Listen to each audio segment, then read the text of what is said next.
Señor Jesucristo. Les habla su servidor, amigo en Cristo, Luis Ángel Sánchez.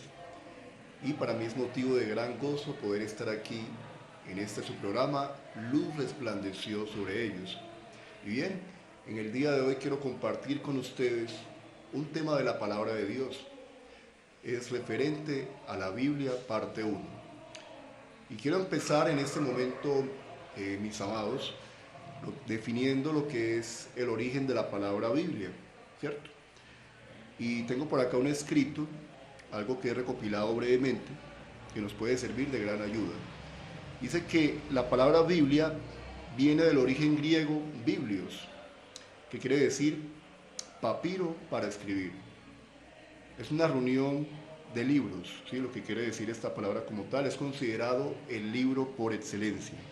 Acerca de su etimología o el origen como tal de la palabra, Biblia, que es una palabra española derivada de la palabra griega biblión, que quiere decir conjunto de libros. Con el término Biblia se designa ahora la colección de escritos reconocidos como sagrados por el pueblo judío y por la iglesia. Vamos a hablar un poco acerca de lo que son los orígenes del texto histórico como tal.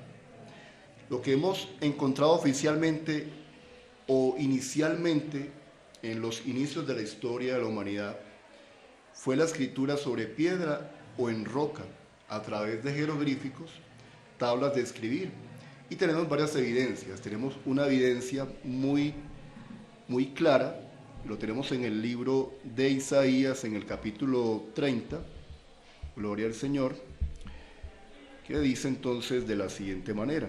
Solamente vamos a compartir ese pasaje en común para que podamos tener una luz de lo que quiero explicarles. Dice la palabra de Dios, Isaías capítulo 30, verso 8. Ve pues ahora y escribe esta visión en una tabla delante de ellos y regístrala en un libro para que quede hasta el día postrero eternamente y para siempre. Tenemos otro registro histórico y está en el libro de Habacuc, el capítulo 2 y el verso 2, pero no lo vamos a leer por motivo del tiempo. También tenemos un registro en Ezequiel, el capítulo 4, el verso 1, referente a que el Señor le había mandado al profeta a emplear un adobe para diseñar sobre él la ciudad de Jerusalén. Como podemos ver, ya se preveía o se dejaba entrever de qué manera se escribía los registros o acontecimientos que acontecían en su momento dado. Amén. Entre otros también tenemos el código o el códice de Hammurabi, que es muy famoso a nivel histórico, y la piedra de Rosetta, el papiro y el pergamino. Para poder escribir empleaban el cincel o el punzón, que era un elemento cortopunzante, y dependiendo del material donde se iba a escribir la escritura, considerando si el material era finamente, entonces debía ser delgado para que la escritura no fuera a dañar como tal el material. Pero si era sobre jeroglíficos, sobre piedras, tenía que ser más grueso en ese respecto. Entonces, para escribir empleaban también, en ese caso, la famosa pluma de los escribas, que se utilizó en Jeremías el capítulo 8, el verso 8. Podemos analizar este pasaje rápidamente. En el capítulo 8, el verso 8 dice de la siguiente manera: ¿cómo decís, nosotros somos sabios y la ley de Jehová está con nosotros? Ciertamente la ha cambiado en mentira la pluma mentirosa de los escribas. Entonces deja entrever de que los escribas en esa época utilizaban las plumas. Ahora, ¿qué tipo de plumas se empleaban? No se sabe con exactitud, pero debían de ser unas plumas bastante finas para lo que se debía utilizar en la escritura como tal. Y el elemento que se utilizaba para poder plasmar esa escritura era la tinta, y esa tinta era de carbón mezclado, era un carbón vegetal que era mezclado con resina o aceite para su uso exclusivamente en pergamino o con una sustancia metálica para papiro. Mira que va cambiando el elemento conforme a donde se iba a escribir en ese caso. Ahora, ¿a qué quiero llegar yo con todo esto? de que la finalidad en sí, o el propósito en sí como tal, que tiene la palabra de Dios, lo vemos escrito en 2 de Timoteo, el capítulo 3, el verso 16 y 17, que nos dice: toda la escritura es inspirada por Dios y útil para redarguir, útil para enseñar, útil para corregir, para instruir en justicia, a fin de que el hombre de Dios sea perfecto y enteramente preparado para toda buena obra. Entonces, fíjese usted que este pasaje lo dice todo. Nos deja entrever de que la palabra de Dios es infalible. Nos deja ver también de que la palabra de Dios es luz y que es el único elemento indispensable para la vida del ser humano, que es capaz de penetrar en el corazón del hombre. Dice la palabra de Dios de que esta palabra es poderosa.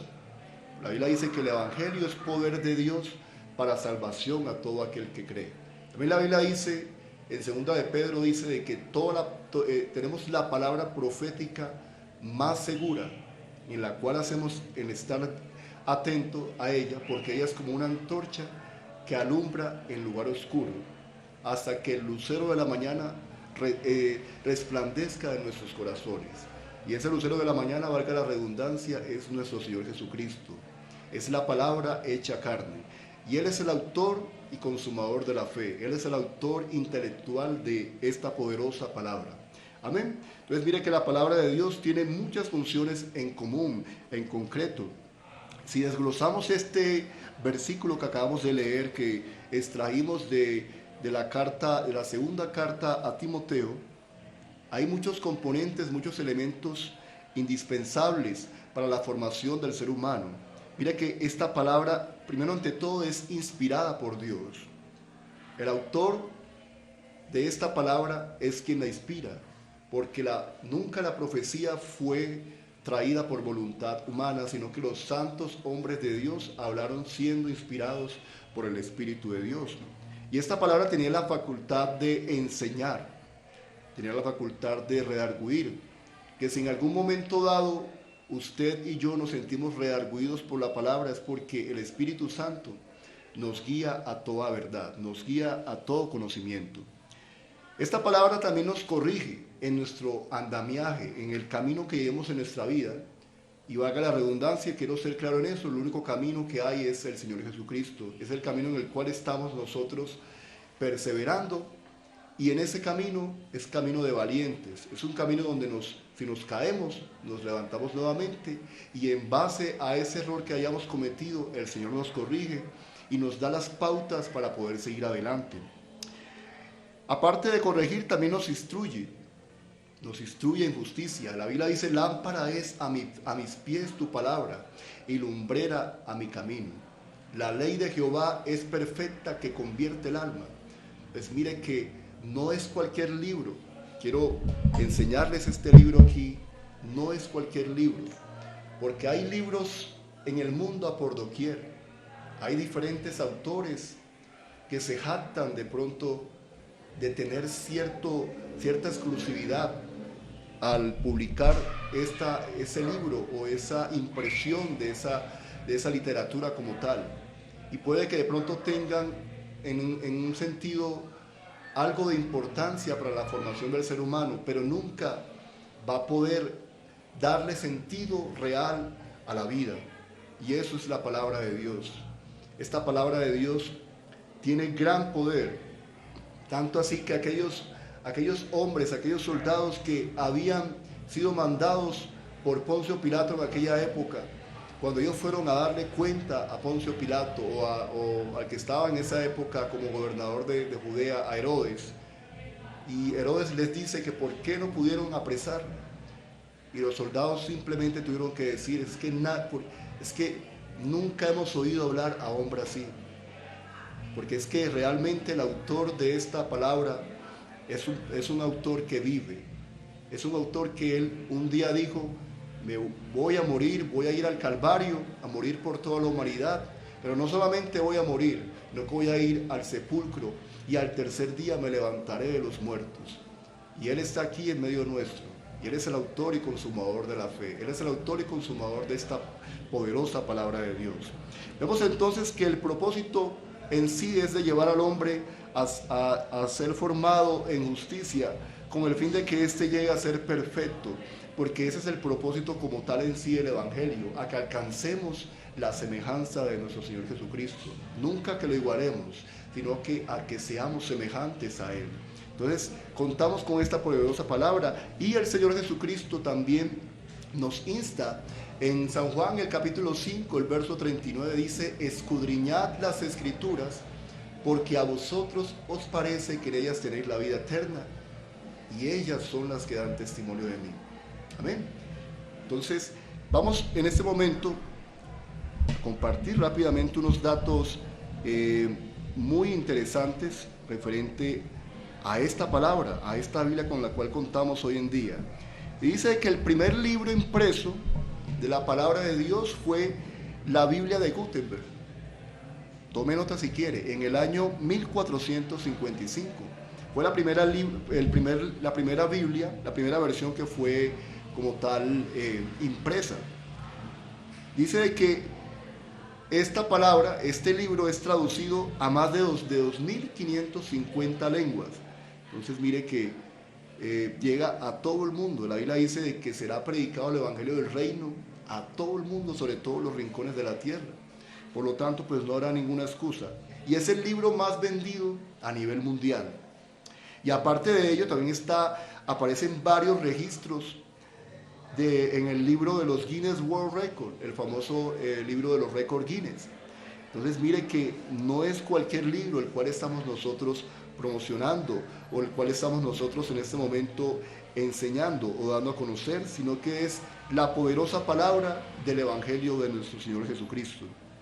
Es una palabra fiel, es una palabra digna de ser recibida por todos nosotros los seres humanos. La Biblia dice entonces en 1 Timoteo, el capítulo 1, el verso 15, palabra fiel y digna de ser recibida por todos, que Cristo Jesús vino al mundo para salvar a los pecadores, de los cuales decía el apóstol Pablo: yo soy el primero. Palabra fiel, porque fiel es el que lo prometió. Él es fiel a las promesas, y Él no es hijo de hombre para que mienta, ni para que se arrepienta. Y digna de ser recibida por todos, porque es una palabra digna para que usted, querido amigo y querido hermano, la reciba con toda humildad y con toda mansedumbre en el corazón. Recibid con mansedumbre la palabra implantada en vuestros corazones, y desead como niños espirituales la leche espiritual, no adulterada, para que por ella podamos crecer para salvación. Amén. Y bueno, quiero indicarles también de que la Biblia se divide en dos bloques. Una es el Antiguo Testamento y lo otro es el Nuevo Testamento. ¿Qué vamos a encontrar en el Antiguo Testamento? Vamos a encontrar el libro de Génesis, que es el principio de la creación, la historia primogénea de la creación, la historia del pueblo de Israel. ¿Y qué vamos a encontrar en el Nuevo Testamento? Vamos a encontrar los hechos de nuestro Señor Jesucristo, las sanidades, todos los hechos portentosos que el Señor ha hecho a lo largo de la historia, y el propósito por el cual el Señor vino a morir, las enseñanzas que Él nos dejó. Y también encontramos en el libro de los Hechos el andamiaje de la iglesia, de cómo se desarrolló la iglesia del Señor. Y en las cartas paulinas o en las epístolas universales de Juan, de Pedro o de Judas, en el Apocalipsis vamos a encontrar todo lo que tiene que ver con la vida cristiana, con las enseñanzas que dejaron todos estos primeros padres apostólicos, y que hoy por hoy se mantienen palpables, lo podemos palpar, como decía el apóstol Juan en Primera de Juan, ¿cierto? Podemos palpar ahora la palabra de Dios en nuestras manos. Así que, mis amados amigos y hermanos, eso ha sido todo por esta noche de hoy, y que el Señor Jesucristo les bendiga grandemente.